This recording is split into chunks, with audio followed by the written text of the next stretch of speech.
आज आप सब हमारे साथ पूरा दिन चले हैं। आपने अपनी शक्ति, अपना प्यार इस यात्रा को दिया, इसके लिए सबको धन्यवाद। पीछे कृष्ण कुमार पांडे जी की फोटो है। उन्होंने यात्रा को अपनी जान दी और ये कांग्रेस पार्टी और हम कभी नहीं भूल पाएंगे।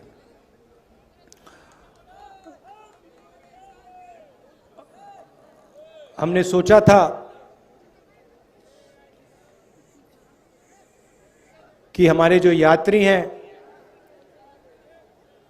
सब के सब अंत तक पहुंचेंगे, मगर दुख की बात है कि हमारे एक प्यारे साथी हमारे साथ श्रीनगर तक नहीं पहुंच पाएंगे। मगर जो उनकी सोच है वो हमारे साथ चलेगी और वो श्रीनगर तक पहुंचेगी।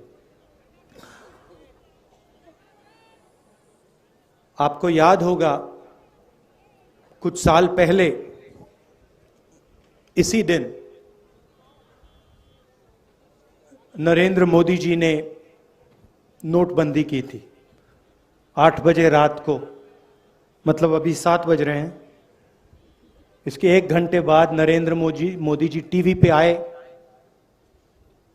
और उन्होंने कहा कि मैं 500 रुपए और 1000 रुपए के नोट को रद्द करने जा रहा हूं और काले धन के खिलाफ मैं लड़ाई लड़ रहा हूं। सच्चाई ये थी कि नोटबंदी काले धन को मिटाने के लिए नहीं की गई। नोटबंदी जो हमारे छोटे व्यापारी हैं, स्मॉल और मीडियम बिजनेस चलाने वाले लोग हैं, जो हमारे किसान हैं, उन पर आक्रमण था और उसका नतीजा आज तक हिंदुस्तान के हर गरीब को दिख रहा है। नोटबंदी के बाद उन्होंने गलत जीएसटी लागू की और इन 2 पॉलिसीज ने, जो हिंदुस्तान की रीढ़ की हड्डी है, जो इस देश को रोजगार दिलवाती है, किसान, छोटे बिजनेस वाले, छोटे दुकानदार, इन सब को नष्ट कर दिया, खत्म कर दिया। यहां आने से पहले मैं युवाओं से मिला, 5-10 युवाओं से मिला और मैंने उनसे सवाल पूछा। वो एग्जाम के बारे में आए थे, डेलीगेशन आया था, एग्जाम के बारे में बात कर रहे थे। मैंने उनसे पूछा कि आपको क्या लगता है आज के हिंदुस्तान में, आपने पढ़ाई कर ली, यूनिवर्सिटी, कॉलेज, स्कूल सब कुछ कर लिया, माता पिता ने आपकी शिक्षा में लाखों रुपए लगा दिए, आपको क्या लगता है आपको रोजगार मिलेगा? चुप हो गए, क्योंकि आज हिंदुस्तान की सच्चाई है। हमारे देश में आज युवा पढ़ सकता है, स्कूल जा सकता है, कॉलेज जा सकता है, मगर रोजगार उसे नहीं मिल सकता। स्टूडेंट्स इंजीनियरिंग पढ़ते हैं, सालों लगा देते हैं और फिर उसके बाद इंजीनियर नहीं बनते, मजदूरी करते। कोई मजदूरी करता है, कोई उबर की गाड़ी चलाता है, कोई ड्राइवर बनता है। ये हिंदुस्तान की सच्चाई है, महाराष्ट्र की सच्चाई है। और जो आपका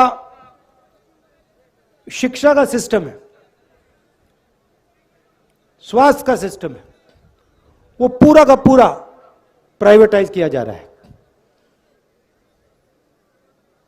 दो तीन लोग हैं,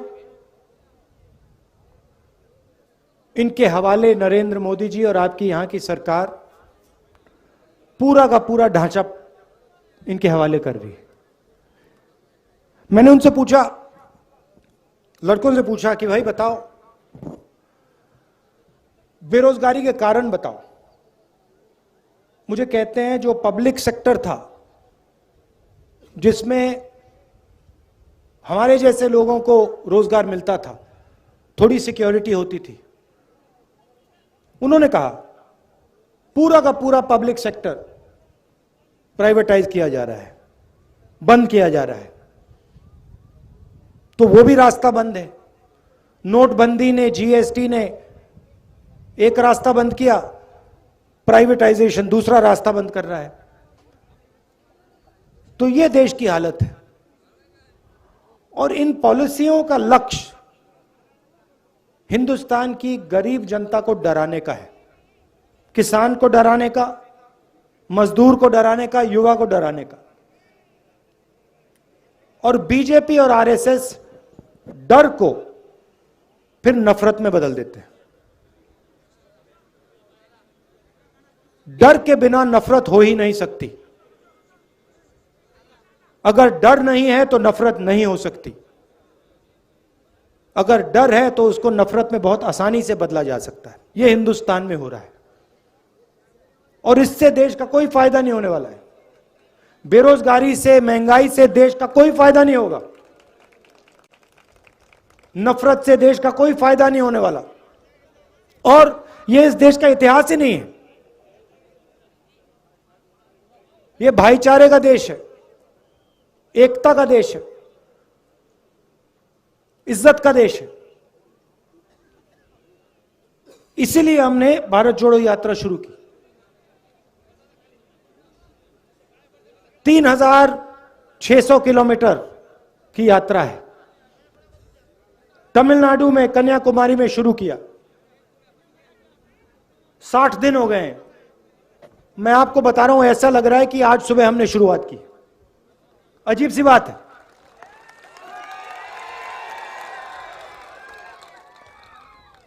हमारे यात्री, उनसे आप पूछो, किसी को समझ नहीं आ रही बात। 25-25 किलोमीटर हर रोज चलते हैं। 60 दिन से चल रहे हैं। अभी मैं भाषण दे रहा हूं, ऐसा लग रहा है कि 15 मिनट पहले मैंने शुरू किया है। ये हो क्या रहा है? आमतौर से आदमी सुबह उठता है, थकान नहीं होती, दिन भर काम करता है, शाम को थकान होती है ना? यहां अजीब सी बात है। यहां हम सुबह उठते हैं, थकान नहीं होती, 25 किलोमीटर चलते हैं, 25 किलोमीटर चलने के बाद थकान नहीं होती। मैंने सोचा ये हो क्या रहा है? जवाब बताऊं आपको। हम अपनी शक्ति का प्रयोग नहीं कर रहे। राहुल गांधी अपनी शक्ति का प्रयोग नहीं कर रहा। ये जो यात्री हैं, ये अपनी शक्ति का प्रयोग नहीं कर रहे हैं।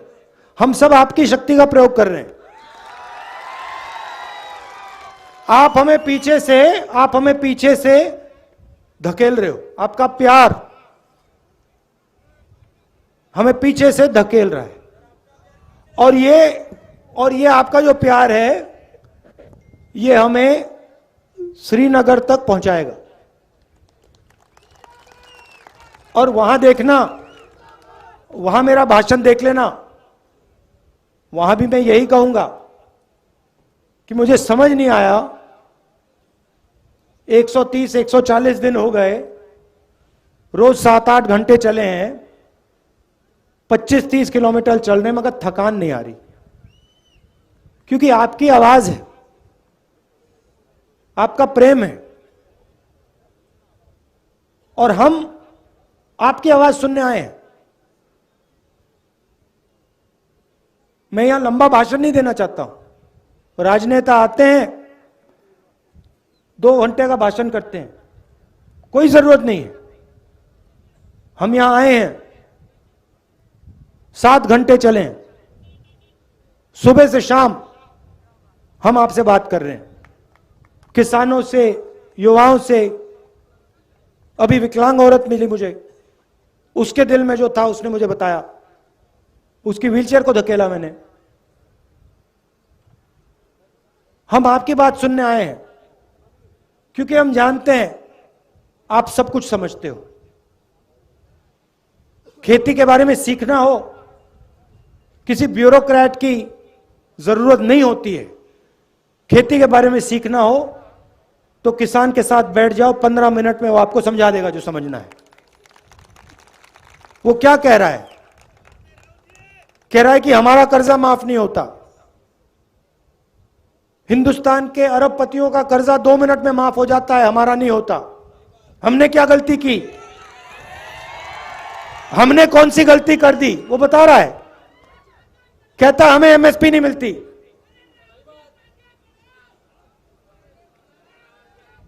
वो कह रहा है, आज मुझे बताया, एक किसान मिला, 20 मिनट मुझे उसने समझाया, जो नरेंद्र मोदी जी की ये जो बीमा योजना है इसके बारे में बताया। कहता है कि हम पैसा डालते हैं, सरकार पैसा डालती है और सीधा का सीधा पैसा हिंदुस्तान के 2-3 सबसे बड़े अरबपतियों के जेब में जाता है। हमारा खेत बर्बाद होता है, आंधी आती है, तूफान आता है, हमारा खेत बर्बाद हो जाता है, तो ना हमें इंश्योरेंस कंपनी का फोन नंबर मिलता है, ना ऑफिस मिलता है, ना पैसा मिलता है। तो अगर किसानों से बात की 15 मिनट में, 20 मिनट में, वो समझा देंगे क्या हो रहा है। छोटे दुकानदार से बात करो, वो बता देगा नरेंद्र मोदी जी ने काले धन के खिलाफ लड़ाई लड़ी या छोटे बिजनेस वालों की हत्या कर दी, खत्म कर दिया। वो बता देगा 2 मिनट में। युवाओं से पूछो, वो कहेगा, युवा कहेगा कि भैया मुझे रोजगार नहीं मिल सकता, कुछ भी हो जाए, मैं जानता हूं मैं इंजीनियर नहीं बन सकता। यह देश की सच्चाई है और इसको बदलना है।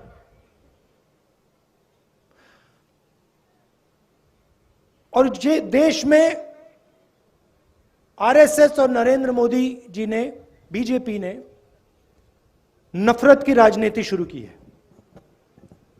भाई को भाई से लड़ाते हैं। अच्छा, मैं आपसे पूछता हूं, परिवार में जब 2 भाई लड़ते हैं तो परिवार का फायदा होता है क्या? परिवार में बेटा और पिता लड़ता है, परिवार आगे जा सकता है क्या? बर्बाद होता है ना। तो फिर आप मुझे समझाओ, अगर जब भाई भाई के साथ लड़ता है परिवार बर्बाद होता है, तो फिर यहां देश में अगर भाई भाई से लड़ेगा तो देश का क्या होगा? बर्बाद होगा। तो ये लोग अपने आप को देशभक्त कहते हैं। कैसे देशभक्त हैं ये?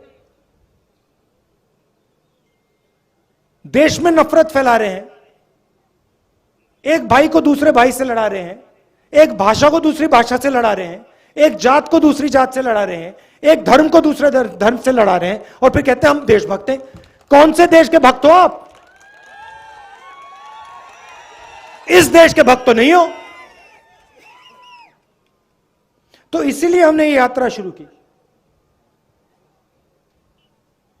और इसमें 1 इंच, मतलब हम शुरू करेंगे, कन्याकुमारी से शुरू किया और कश्मीर में, श्रीनगर में ये जो हमारा तिरंगा है उसको हम वहां के जाके लहराएंगे। और आपने हमें इतनी शक्ति दी है, इतना प्यार दिया है, मैं आपको बता भी नहीं सकता। मैं यहां 3-4 घंटे बैठ जाऊं तब भी मैं आपको समझा नहीं सकता कि आपने मुझे कितना दिया है, कितना प्यार दिया है, कितनी शक्ति दी है। इसलिए मैं दिल से आपको धन्यवाद करना चाहता हूं, दिल से धन्यवाद करना चाहता हूं। और एक बार फिर आज दुख का दिन है। पांडे जी झंडा झंडा लिए चल रहे थे, झंडा लिए चल रहे थे, आखिरी सेकंड तक झंडा लिए चल रहे थे और फिर शहीद हुए। तो ये मीटिंग उनके याद में है। उनके परिवार को, हम सब का, पूरी कांग्रेस पार्टी का, हर कार्यकर्ता का, हर नेता का प्यार, और उनको मालूम होना चाहिए कि ये पूरी पार्टी, इस पार्टी का हर एक कार्यकर्ता, इस पार्टी का हर एक नेता आपके साथ है। आपको घबराने की कोई जरूरत नहीं। धन्यवाद। जय हिंद। नमस्कार।